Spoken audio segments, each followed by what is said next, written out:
Hey there, fellow Prime shoppers. Have you ever panicked after realizing your Amazon Prime Visa card is missing? Don't worry. It's a common mishap, and I'm here to guide you through the process of getting a replacement. In this video, we'll cover everything step by step, so you can be back to earning those rewards in no time. Let's dive right in. First things first, you need to act quickly to protect your account. Start by contacting Chase Bank, the issuer of the Amazon Prime Visa card. You can call their customer service line at 1-800-436-9675 or use the Chase mobile app for a faster response.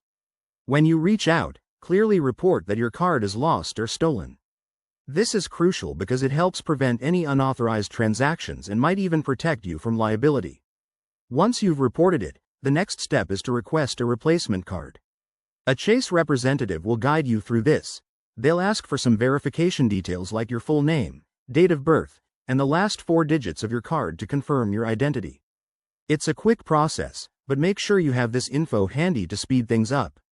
After that, take a moment to update any accounts where your card is saved. This includes Amazon, your phone's wallet, or any subscription services. It's easy to do online or through apps, and it ensures your payments aren't disrupted. Now, while you wait for your new card, which usually arrives in 7 to 10 business days, keep an eye on your account statements. Check for any unusual activity and report it immediately if you spot anything off. Pro tip: enable transaction alerts on your Chase account for added security. And just like that, you're all set. Replacing your lost Amazon Prime Visa card is straightforward when you follow these steps. If you found this helpful, hit that like button, subscribe for more everyday tips, and drop a comment below if you have any questions. Thanks for watching, and happy shopping.